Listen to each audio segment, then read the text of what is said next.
today I'm going to be presenting the local and distant case study that I'm going to be using for AQA A-Level Geography.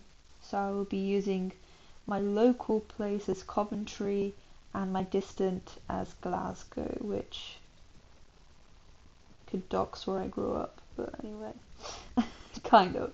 So in the specification, generally, you need to know a local place study that explores the developing character of a place local to a home or study centre, and a contrasting place study exploring the developing character of a contrasting and distant place. So this place study must apply the knowledge acquired through engagement with prescribed specification content and thereby further enhance understanding of a way students' own lives and those of others are affected by continuity and change in the nature of places. Sources must include qualitative and quantitative data to represent places in the past and present. And technically, I have never lived in Coventry, but I live very close to Coventry. Well, not right now, but I lived close to Coventry, so no, I go there weekly, so I see what it's like in there. I don't have much positive opinions about Coventry. It's unique, let's just say that. Both place studies must focus equally on people's lived experience of place in the past and at present, and either changing demographic and cultural characteristics or the economic change and social inequalities, which I've decided to do the first one of the changing demographics and cultural characteristics.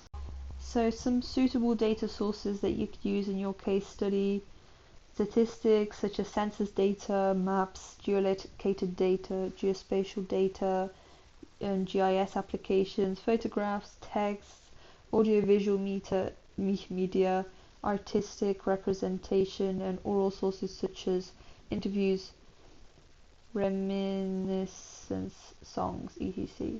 So in this one specifically, I used census data. There's maps. I think I did use photographs and songs, or well, yeah, not exactly. Only one song. Okay, let's get to the meat of it then.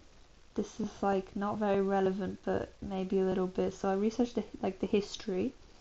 So in Coventry, it is notable for being the birthplace of the British motor car, evolving from a medieval walled city to a 20th century industrial hub. It became the fourth most powerful city in England by the 14th century. Wool trade and religious significance. The city experiences cycles of economic boom and slump, with industries like ribbon weaving, watchmaking, and eventually bicycles and motor cars shaping its history.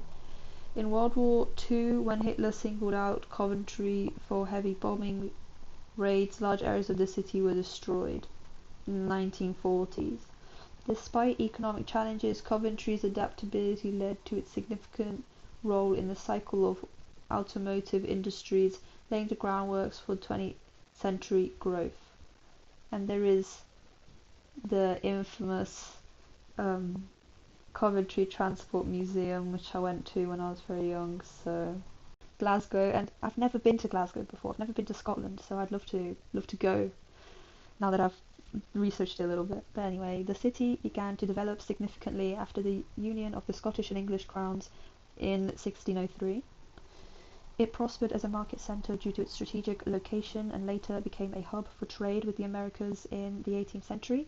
The Industrial Revolution brought coal mining, iron founding, and shipbuilding, although these industries declined post-World War I. In the 21st century, Glasgow's economy includes traditional heavy engineering, aerospace, technology, ITC, and renewable energy. The city also has a significant retail sector and is a global financial and business service hub. So people's lived experience in the past and present. So Coventry has been perceived negatively from being called a ghost town to being voted the least desirable place to live in 2024 by Coventry Telegraph, which I don't know why, but it just sticks in my mind, so I kept it in. I love Coventry. I do not. Anyway, Pool Meadow is described as a bus station with frosty and unwelcoming atmosphere with cold steel seats, which I agree. Broadgate was mentioned as a soulless and windswept wilderness, with shops even worse than they used to be. The city centre self-development project, which is set to transform how the city will look. Traders within the area have faced difficulty by relocating and shutting down. So in Glasgow, there was something called the Glasgow Crisis, where the city was in a socially and economically dangerous position because of the drastic action to preserve present trends within the city, which was a priority for investment while peripheral states got cheaper housing, were isolated and no amenities. I can never say that. Issues with gangs, as young people have nothing to do in Glasgow. As I say, I don't know if this is consistent now, but anyway, a third of the city's high-rises have been cleared and rebuilding has been slow. Isolation and proximity to dereliction links to poor mental health. Local communities have less roles in the urban planning process. In the 1970s and early 1980s were dark periods of history of the city as steelworks, coal mines, engine factories and other heavy industries went out of business, which led to massive unemployment and high levels of urban decay. So in terms of the changing demographic and cultural characteristics, which this is sadly the point where there's a lot of numbers. So the population of Coventry is 360,000. Population has increased by 8.9, which is higher than overall increase in the West Midlands.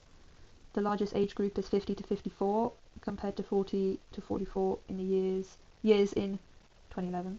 So this would have been the 2021 census I got this from. There is an increase of 10% in children under 15 years. 66% of the population is white British, 16% Asian residents, 5.5% black, and 10% from the EU, which that's my demographic.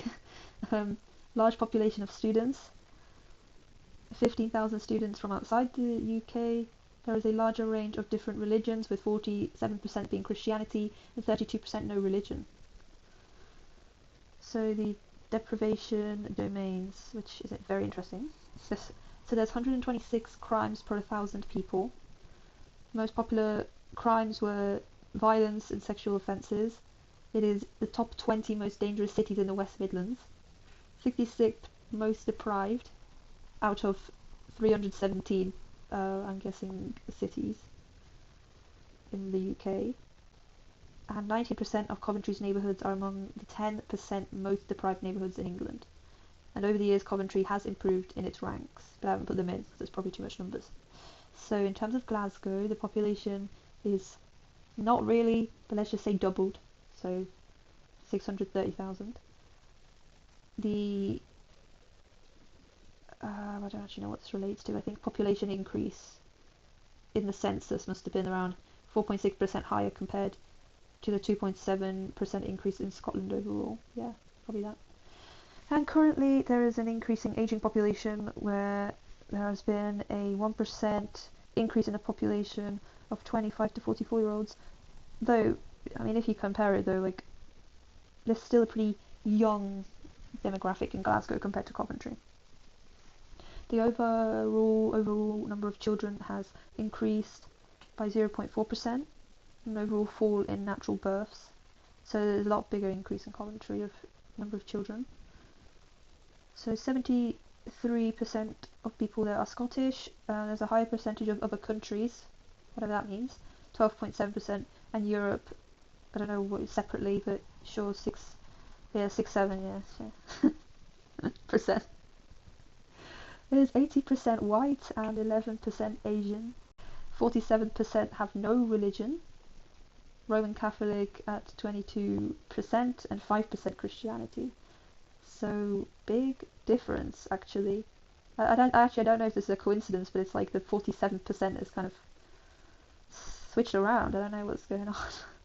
I did this like a year ago, so I don't really. Anyway, I should have read what I wrote last year. Anyway, crime rates: 81% of crimes per 1,000 residents. It's Scotland's second most dangerous area, which I don't know, but I'm going to keep it in. I just won't quote it in my exams. Most popular crimes are road traffic incidents, dishonesty, and violent crimes. For sure, Glasgow counts as one of the most deprived data zones. 48% of Glaswegians, which is an amazing name, are in the 28% percentile of deprivation in the SIMD, and don't ask me what that is, I forgot. And it has increased from 46% in 2004 to 29% in 2020. And I think I'm not being so thorough with this because I know no one's going to use this as their case. Yeah. So media representations. Coventry, it is the UK City of Culture in 2021, where the host venue of 2022 Commonwealth Games. It brought eyes to the city from Coventry's reputation of being a brutalist and modernist city from being destroyed in World War II. The UCS has focused on this and highlighted the appearance of the city during its post-war rebuilding, embracing their past. This represents Coventry as a place which has recovered from its devastation in World War II and been able to embrace its history in its own unique way, not shying away from their past. Many stars shot to fame, e.g. the specials performing in the Coventry Cathedral, which I would have killed to see. Anyway, the song Ghost Town depicted Coventry as a town in a deep recession, urban decay, violence in the inner city, and has a negative perception of Coventry. I don't think they liked Coventry. So Glasgow is famous for its Victorian era architecture, which very nicely said me. It's the first thing I found on Google Images. Didn't care to do proper research, just went into Google. Anyway, voted the UK's friendliest city by something called Rough Guides and Reader's Choice Awards in, like, I don't know, if you said 2024 or 2021, then it's fine. I don't think they'd care if you say date or not. Maybe they do, I don't know. Anyway, adopted the slogan in 2014, People Make Glasgow. City fathers are investing in homes, schools and jobs. This slogan came from the city originally not being made for people. Well, many famous people came from Glasgow, such as Malcolm and, oh my god, Agnes, I don't know, Young in ACDC, which is unique. So in geolocated data, we just have some maps, which you don't have to draw in your exams. Can you imagine? That'd be horrific. So overall, the inner city has expanded in Coventry as population and investment and rebuilding has taken place to make Coventry the 9th largest city in England.